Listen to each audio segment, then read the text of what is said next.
No estamos solos, estamos acompañados por Manuel Lagos, que nos viene a hablar de su libro Colonos a Sangre y Fuego, que es un análisis crítico sobre la colonización europea en Chile, sus privilegios y su influencia en la política y economía del país. Manuel, bienvenido, muchas gracias por estar aquí en La Voz de los que Sobran. Muchas gracias, Alejandra, gracias al panel, a todos. Un honor estar acá, muchas gracias por la invitación. Es un extenso libro.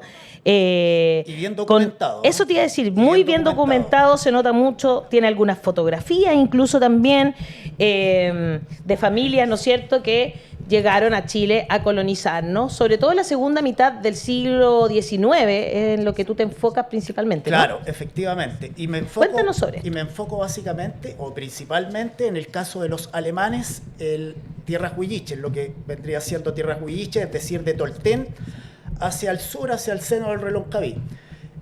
Básicamente son familias alemanas que tienen como común denominador el que hoy en día aparecen en distintas portadas del poder local y en distintos ámbitos de la política nacional, ¿no? Entonces me pareció interesante abordarlo por ahí, a sabiendas también de que era un tema muy poco abordado por nuestra historiografía local. Por ahí hay muchos trabajos, digamos, referentes a los colonos, pero desde un punto de vista conservador y positivista, Sí. Lo cual generó a largo plazo el mito de los pioneros, el mito de los colonos como grandes emprendedores, como fundadores de todo, como los capitalistas exitosos. Entonces me pareció interesante por ahí darle una mirada de desmitificar esta historia. Me gusta porque... Aparte porque, perdón. No, porque por favor, termina. toda la historia local, si uno toma al azar cualquier pueblo del sur, Angol, Traiquén, Purranque, son escritos por colonos. Toda la historia local está escrita por colonos. Y eso generó un gran mito a largo plazo. Me pareció interesante abordarlo desde ahí. Es interesante que una mirada ese mito necesaria. porque creo que es un mito que se mantiene hasta hoy, ¿o no? Es un mito que se mantiene hasta hoy, efectivamente. Tenemos que los grandes, digamos, los colonos mantienen gran poder. El archivo Edmundo Winkler, que se encuentra en Vitacura, apoyado por la sociedad, por la Liga Chileno-Alemana, mantiene esta memoria y este mito, digamos, muy elevado, muy vigente hasta nuestros días. Y es la historia que lamentablemente también se nos enseña en la escuela, se nos enseña, está en todos lados, ¿no?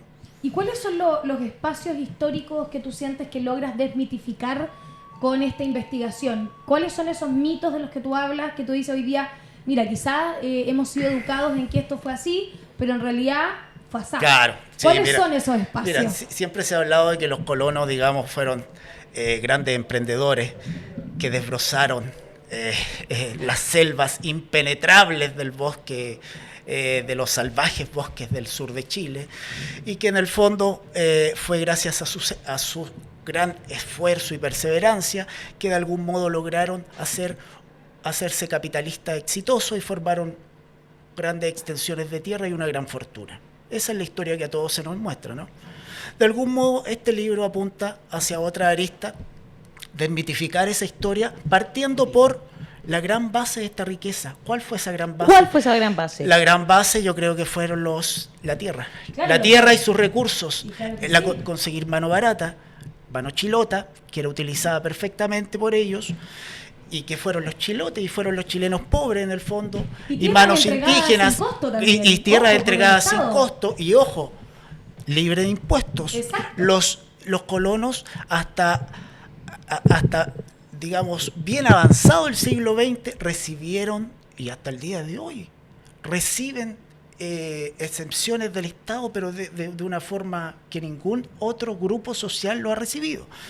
Desde ese punto de vista, esta historia pretende abordar esa arista, abordarlo desde ahí, desmitificar esa historia y poner énfasis desde ese punto de vista también. Este libro es, para quienes leyeron la historia del despojo, una suerte de continuidad, o tomo 2, por llamarlo así, de esa historia del despojo. ¿En qué sentido? Nosotros entrevistamos en su momento a Martín Correa, Claro, autor él del estuvo acá libro también. El Despojo, que habla sobre cómo se le despojó de las tierras a los mapuches. Un librazo. Y claro, este libro viene a ser una suerte de continuidad en ese sentido, abordando los protagonistas del despojo, quienes en el fondo fueron el brazo directo y concreto que llevaron en los campos y en las tierras del sur de Chile el despojo hacia tierras, hacia los mapuches, ¿no? ¿Y quiénes son los protagonistas de ese despojo? ¿Sus apellidos los Mira, seguimos escuchando? Mira, esa evidentemente es una historia actual, esto es una historia actual y que parte de las inquietudes del presente, ¿no? Aquí se estudian alrededor, más de 40 familias, alrededor de 46 familias, de las cuales, como dije, casi todas, la mayoría son familias alemanas. Están los Matei, los Schilling, los Buchmann, los Ebensperger, están los Kuchmann, los Anbanter, etcétera. Familias connotadas, muy poderosas hasta nuestros días, dueñas de grandes extensiones, no solamente ahora en el sur de Chile, sino que en distintas regiones del país.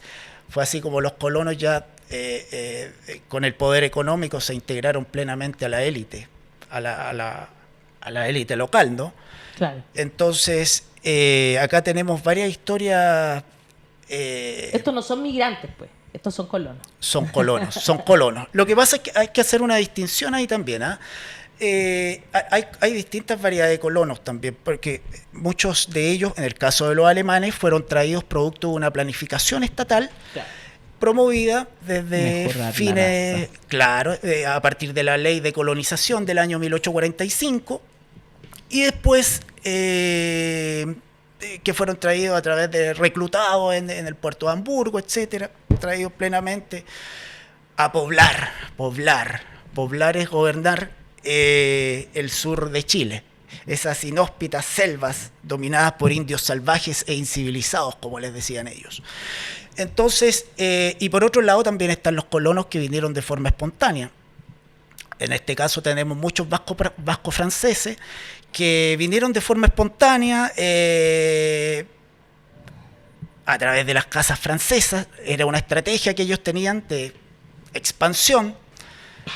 Traían cierto capital, instalaban las casas francesas, como los La Roulette, por ejemplo. Los La Roulette, el típico ejemplo de ello, llegado a fines del 19 de forma espontánea. ¿Los La Roulette venían de dónde? Los La Roulette son vascos, del territorio vasco francés. Y ellos llegan a Chile de forma espontánea a instalarse en el segundo piso de la moneda. Ya, pero muy previo a eso, esto pasó por varias etapas. Para llegar a llegar ahí, ¿no? Tuvo que pasar mucho tiempo y varios procesos. Entre ellos, convertirse primero en ricos comerciantes a través de las casas francesas, y las casas francesas a su vez expandirlas por distintos pueblos del sur, porque llegaron a Lebu primero. ¿Qué eran las casas francesas? Las casas francesas eran centros comerciales, tiendas, digamos, que se dedicaban a la compra y venta de frutos, a los préstamos, a la importación de productos europeos y a su vez exportación de productos locales a Europa.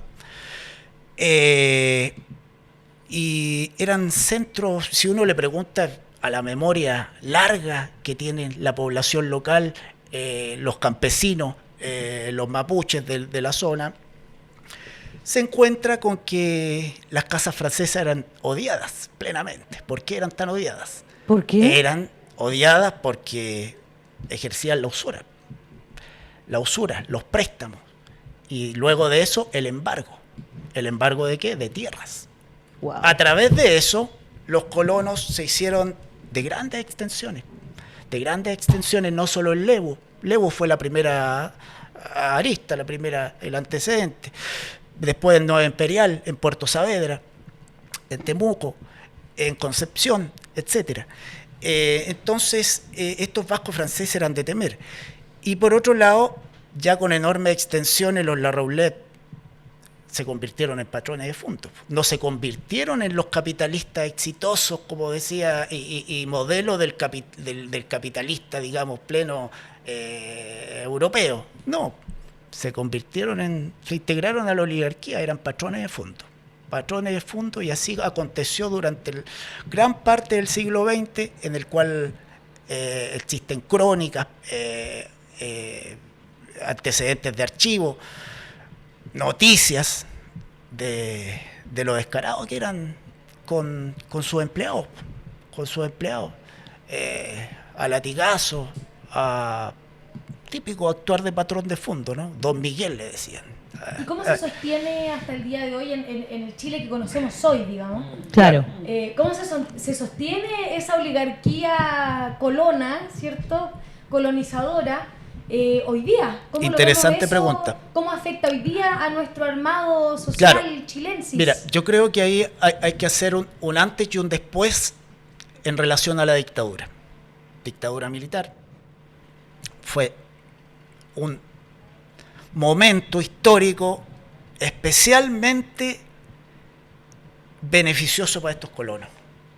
Si uno analiza años 80, en cualquier pueblo del sur de Chile, la mayoría de los colonos los pusieron en puestos clave del poder local. Alcalde, gobernador, intendente, etc. Tomaron el poder local a manos llenas. O sea, eran como una especie de caudillo en estos pueblos. Exactamente. Y Pero eso porque ya eran poderosos porque tenían plata. y eso ya venía de antes. Y daban trabajo. Eso y ya, claro, un montón eso de ya cosas. venía de antes. La misma, En el caso- la misma, de que dan trabajo, que dan trabajo. Claro, Este ya dan tiene trabajo. plata, no viene a robar. Claro, efectivamente. Y ese fue un gran trampolín para los colonos, Claro sin que duda. sí. En el sentido de que muchas familias se hicieron de enormes extensiones y se hicieron de negocios clave. Por ejemplo, los Matei adquirieron tierras en Rengo y hoy en día se dedican a la agroexportación, poderosísima. ¿Por qué? Porque el general padre de doña Evelyn efectivamente tenía los contactos y tenía todos los nexos suficientes para ello. Entonces, hoy en día vemos a estos colonos encrustados en el poder económico, como los Matei, donde tienen grandes intereses en Entel, tienen grandes intereses en Copec y en grandes empresas, ¿Es verdad lo de Mario Entonces- de Evelyn en Copec? por supuesto. Entonces, los vemos incrustados en el gran poder económico y en la política nacional, al punto de que tenemos prácticamente 3 candidatos descendientes de colonos, específicamente alemanes, el Kaiser, el Katz y el... Y Matei. Cast y Matei. Correcto. Kaiser, Entonces, Kast y Matei. entonces- Súper chilenos. Somos súper nacionalistas. Gente de bien. Gente de Los bien. verdaderos chilenos. Sí, pues Claro, gente clarita, gente de bien. Entonces, claro, es un tema súper actual, ¿no? Es un tema súper actual que me pareció interesante. Y bueno, lo interesante de este texto es que hace un seguimiento desde su llegada en 1850, 1880, algunos, etcétera, hasta nuestros días, abordando temas específicos y temas, digamos, muy fundamentales para este ascenso. Por ejemplo, las relaciones endogámicas. Muchos colonos, en principio, construyeron, sobre todo en Yanquihue, una microsociedad asentada sobre el desprecio de las demás razas, de la raza chilena, mapuche, etc. De los locales. Claro, de los locales. Entonces construyeron una microsociedad, se casaron entre ellos, formaron alianzas familiares interesantes, y ese fue un trampolín importante en su ascenso. Y claro, ellos formaron, digamos, su base hasta nuestros días. Yo creo que se fundamentó en un racismo. Cuando uno escucha a Lutzinger hablar, no, los mapuches no son buenos para nada, en realidad si les pasan tierra no van a cultivarla. ¿Por qué? Porque los mapuches no son para ellos, es una raza rapaz. Hay un racismo, evidentemente. Cuando uno ve, por ejemplo, que nuestra bueno, no es nuestra, ¿no? La candidata Evelyn Matei, por ejemplo, pertenece al círculo de amigos de Colonia Dignidad, como lo perteneció en su tiempo. O ¿Toca el tema de Colonia Dignidad aquí también? No, porque está hablando del siglo XIX. Claro, mínimamente, ¿no? Claro. Se abordan algunas noticias nomás.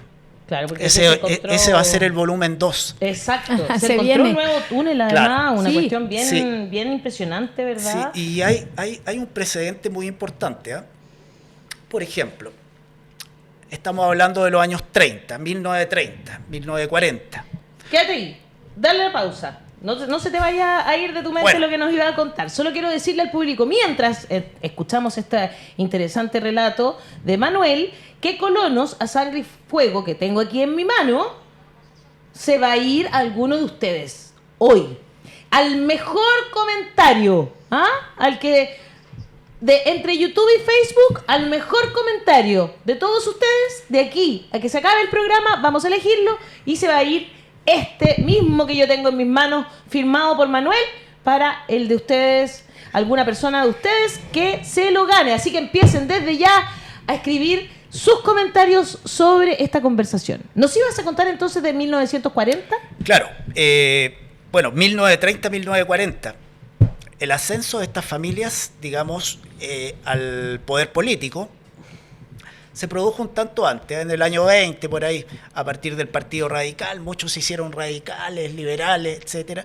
Pero en el año 1920 ya empiezan a llegar al Parlamento. Las primeras familias de colonos ya empiezan a tener representación propia. Llegados los años 30, sin embargo, estas familias, y llegado el nazismo, 90% de las familias se hacen pro-nazi. Pro-nazi. Si uno revisa las noticias de la época, yo acá andaba también con unos recortes de periódicos, pero si uno revisa las noticias de la época, se encuentra con grandes carteles, elementos públicos, desfiles, fotografías que permiten afirmar aquello, ¿no? Y también está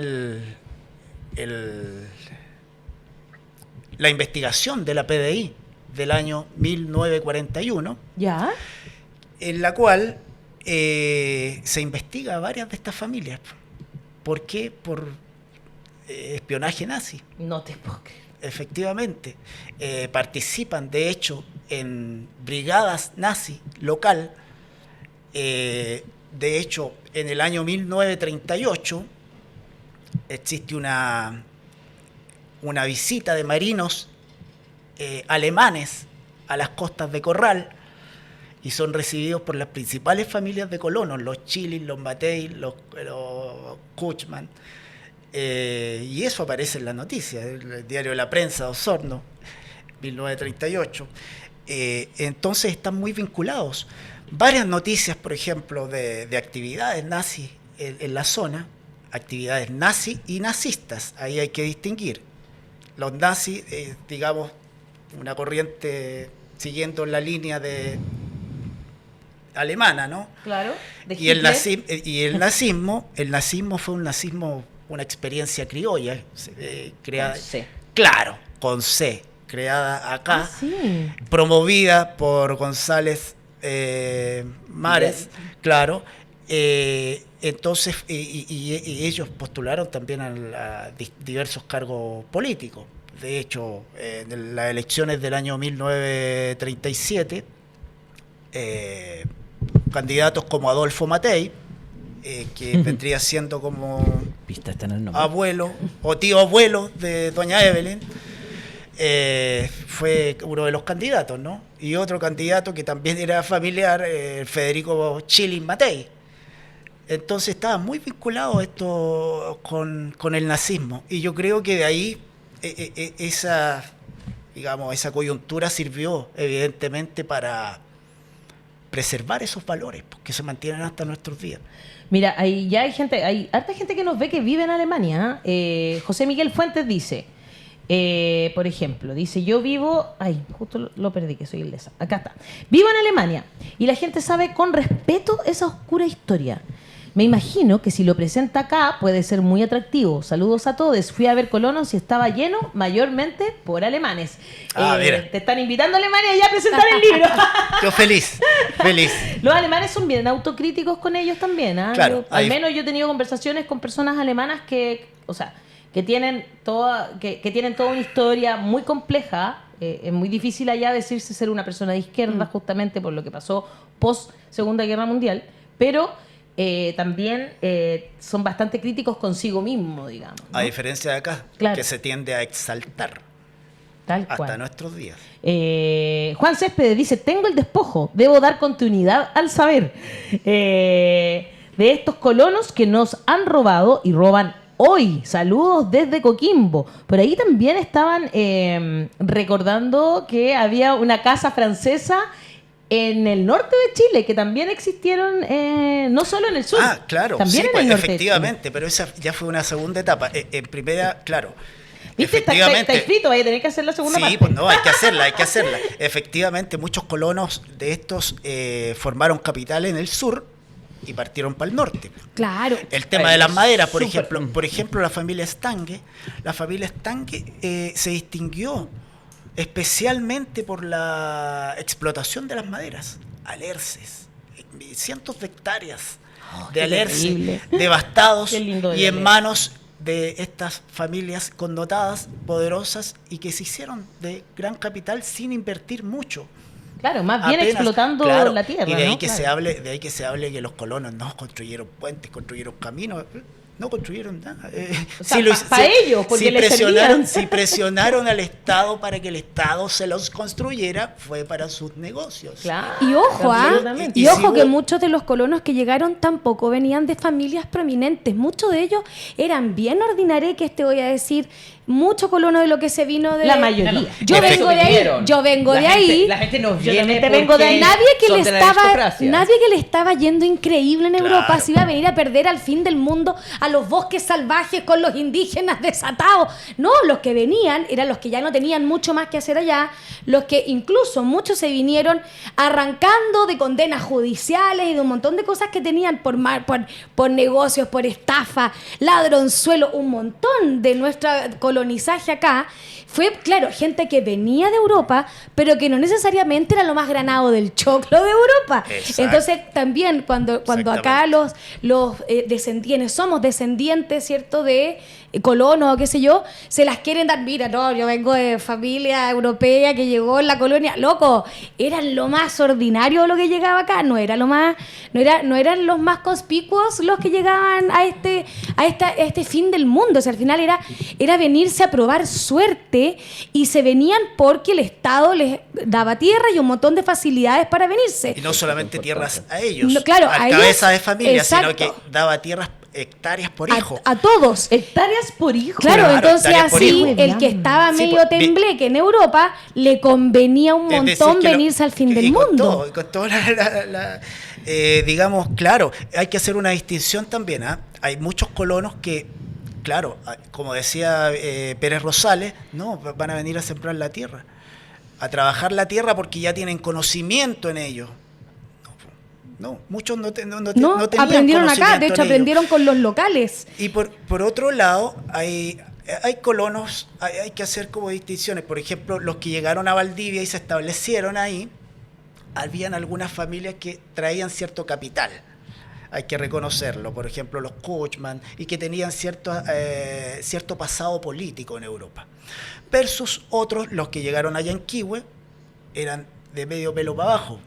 Entonces, estos, y paradójicamente, estos fueron los más, digamos, furiosos, racistas y, digamos, Claro. usurpadores en este ámbito. De hecho, Elisel Morales dice, gana con la voz, la zona de Ochampampa en Perú. Oh, pucha, Claro. justo me tiraron un comercial, no pude seguir leyendo.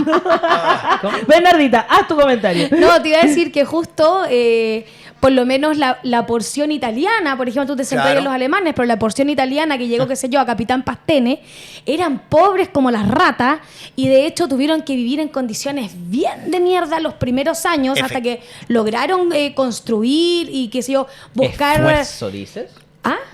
Esfuerzo. ¿sí? Con sudor, sangre. No, lágrimas. es que ellos venían pobres como las ratas, ellos no venían de familias aristocráticas Efectivamente, ni mucho menos, claro, y con lo único que llegaron era con la tierra que les habían prometido. Entonces, entre las familias, de hecho los niños muy chicos, como trabajando en construcción de las casas y todo, pues no tenían gente, y así fue como se conocieron con los locales, Claro. y empezaron a generar vínculos con los locales para que los ayudaran, les enseñaran a trabajar la tierra, porque no lo sabían, les ayudaran a construir sus casas, sus bodegas, sus cosas, qué sé yo, y ahí es que se genera esta mezcla que se da en pocos lugares, que es finalmente la de los italianos y mapuches en Capitán Pastene, Efectivamente. que es una relación particular. Sí. No es necesariamente de patrón y de inquilino, sino que acá se da porque venían Porque igual de los pobres de las italianos- ratas que como los que Fíjate, estaban y se- ahí. Fíjate que Los alemanes hacían referente a lo que crecer la dices, tierra. hay noticias, mira, de 1904, 1905, en el cual son apoyados por periódicos obreros estos italianos. ¿Por qué? Porque tenían ciertos lazos con elementos obreros, Exacto. efectivamente. Y claro, hacen protestas acá en Santiago, en Concepción, en el sur. Y protestas, ¿por qué? Protestando contra lo no cumplido por el Estado y específicamente por el empresario que los trajo a ellos, Exacto. de apellido Chris, Ricci. Chris Bloom habla sobre su bisabuelo Schmidt. Dice que era pobre, por ejemplo, porque pregunta por Claro. el apellido Schmidt. Manuel González Ya, dice, todos los migrantes somos exiliados económicos. Y Chris insiste, dice, yo que tengo descendencia alemana, me carga cuando la gente niega raíces mapuche también, porque hubo mestizaje igual. Pedro Gavilán dice, es tan necesario reescribir nuestra historia, ya que esta nos fue enseñada y mostrada desde la élite, dueña del capital y del relato. Estos libros nos ayudan a mostrar la historia de Chile. Reina Madre dice, compas, en Valdivia la mejor cerveza es la artesanal. La Kunstmann ahora de la CSU, por tanto perdió su Ya, espera esencia. un segundito. En fin, ya tenemos ganadora del libro. Y eso es lo que quiero contarles. Redoble de tambores. Gloria Galvez dice, hashtag gana con la voz. El libro es muy interesante porque es esa parte de la historia que no la enseñan en las escuelas ni en los liceos y tampoco está en los libros de historia. Así Muy que cierto. Colonos a Sangre y Fuego se va para Gloria Galvez, que esperamos se comunique con nosotros. Puede hacerlo al más 569-9101-0672. También puede hacerlo, por supuesto, al mismo YouTube. Y con Además. eso cerramos esta interesante entrevista con Manuel Lagos. ¿Dónde pueden comprar el libro, Manuel? Bueno, el libro está disponible en la página de seibo.cl y en todas las librerías En las buenas y malas de en todo las el país. buenas y malas de todo el país, así que por ahí está disponible en las vitrinas. También en lo que son Seibo ha hecho, descendientes de Seibo ha hecho Alemania. una gran labor al distribuirlo por todos lados. Así que Muy los bien. invito a leerlo, es un libro de amena lectura, basado en muchas fuentes escritas, pero como la historia también la escriben los vencedores, también se basó en la memoria. Muy No, Así bonito que eso, eso es. definitivamente. Muchas gracias. Me dieron Un ganas de esfuerzo leerlo. A mí importante. también. Me Sí, esta sentí historia- interpelada. ¿Hassan? Sí, tanto como el despojo, ¿no?, de Martín Correa, que es cuando te quitan las tierras, y después en esto, cuando los colonos reciben esas mismas tierras, es el segundo parte del robo. Una cosa es robar el auto, otra cosa es entregarlo a otra persona, y este es el proceso fundamental contada de manera bien divertida. Definitivamente es un lujo tener acceso a una historia contada de esta manera. Es altamente recomendable leer ese tipo de historia para entender lo que pasó. Y tiene mucha relevancia. Yo quería volver a ese punto del esfuerzo, porque uno dice, porque lo que cuentan Claro. en la forma teleserie es que llegan unos pobres alemanes del sur que llegaron acá y sacaron la cresta y con ese esfuerzo se hicieron ricos. Entonces el punto de esfuerzo es súper importante, porque acá lo que tenemos dominando hoy en día es esto, de una sección importante de la sociedad: mentalidad tiburona.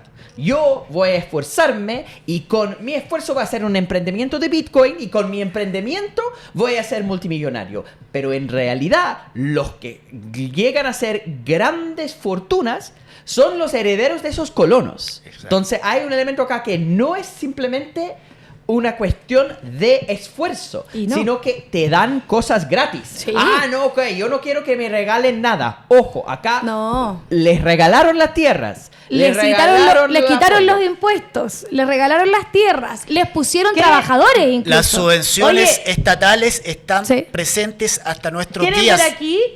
¿Quién es este señor? Este señor es el señor Matei, pues. El que llegó a Chile y hoy día su tatara sobrina es la más probable candidata a la presidencia del país. Hay un capítulo completo de la familia Matei a quienes vemos aquí en su llegada al país. ¿Cómo se llama el señor? Disculpen que lo tengo que leer. Se llama el abuelo de Evelyn Matei, probable candidata a la presidencia, dice Fernando Matei Jäger. Llegó a Chile en 1869, estableciéndose en la ciudad de Osorno. Era el segundo de 6 hermanos del matrimonio conformado por Heinrich Friedrich Philipp Matei y Wilhelmine Friederike Jäger Nepfel. Suena como Siendo un trago. el primero en viajar de su familia. Suena a Jägermeister en cualquier Eso es lo que estaba Claro. pensando. Se En establecieron cualquier como, momento se- me traen 3 hielos. se establecieron como ricos comerciantes y Pero producto de... Este es un fenómeno a nivel mundial. Personas que hoy día dicen, no quiero que me regalen nada. Que son herederos de grandes regalos. Es que son muchos las economías capitalistas, digamos, que son producto de lo que Marx llamaba la acumulación primitiva. O la acumulación originaria, que es la acumulación antes de esta competencia en el mercado. Que ellos hoy día dicen, Claro. mentalidad tiburona, yo quiero competir con todos y yo soy el mejor y por eso con mi empresa Bitcoin voy a ser multimillonario. Lo que no cuentan en la parte antes, donde no había nada de competencia, sino que había guerra, había robo y había cosas entregadas gratis. Todo por ejemplo, el medio occidente de Estados Unidos, que es el centro agrícola, multimillonarios todos, recibieron las tierras gratis. Claro. Con una reforma tributaria que hicieron en Estados Unidos, el país de lo antisocialista, entregan gratis las tierras Así es. a toda una generación que hoy día reciben los beneficios de eso. Hay entrega gratis a toda la generación que después acumulan con esas ayudas del Estado, robo mediante, hacer como estas, yo hice todo construyendo por mi propio esfuerzo. Entonces el discurso del meritocracia. esfuerzo, la meritocracia, se funde justamente en esconder esas cosas. Por eso es tan Exactamente. valioso leer todo esto. Tal cual. Gloria Galvez dice, este es mi mes, salí beneficiada con el subsidio de arriendo para el adulto mayor y voy a recuperar mi independencia. Estoy feliz y muy emocionada porque se ganó este libro Wow. y además Gloria Bueno. nos escucha, nos ve todos los días. Así que muchas gracias por ser parte de esta comunidad, a ti y a través tuyo, a todas, todos que se conectan con nosotros, una comunidad que, como a nosotros, le interesa la política, le interesa la historia, le interesa el análisis crítico de esa historia también. Con eso terminamos el programa del día de hoy. Muchas gracias, Manuel, por estar aquí. muchas gracias a ustedes. Muchas gracias a Seibo también por este regalo para nuestra comunidad. Oye, Bernardita buen Ruffinelli. regalo de Navidad Sí. para comprar y Lo Lo regalar. invito a leerlo. Para Vamos a tus estar padres, en por la ejemplo. vamos a estar en la Ahí en Furia del Temuco. Libro el 19. ¿Dónde se va a hacer la Furia del Libro La esta Furia vez? del Libro en el GAM. ¿En el me GAM como parece. siempre? Sí, Ya. creo. Entonces, es que ahora se están haciendo más parte, por eso pregunté. Me dejaste con la duda. Pero entre el GAM o Estación Mapocho. Claro, así que ahí lo vemos, que ahora también se está haciendo en el Estadio Nacional, bueno, empieza como, pero la Furia del Libro, entonces, próximo Furia del Libro 19 el de 19. diciembre. Vamos a tener invitados de Ahí va a lujo estar, ahí. pues, ahí va a estar, así que vaya a darse una vuelta, un súper buen regalo de Navidad. Hassan Akram, Bernardita Ruffinelli, gracias por este entretenido programa. Nos vemos hasta mañana. Usted recuerde poner me gusta, compartir nuestros contenidos, comentarlos y decirle a las personas que aprieten la campanita para que les avise, ¿verdad? Un nuevo programa de La Voz de los que Sobran. Ya vamos en los 83.000 suscriptores. Queremos llegar a los 100.000. Ya, señores, un abrazo, que estén muy bien. Hasta mañana. Chau, chau, chau. Chao. Que no te engañen. Suscríbete a nuestro canal de YouTube y no te pierdas un análisis crítico de la contingencia. Haz clic en este enlace y súmate a la comunidad de La Voz de los que Sobran.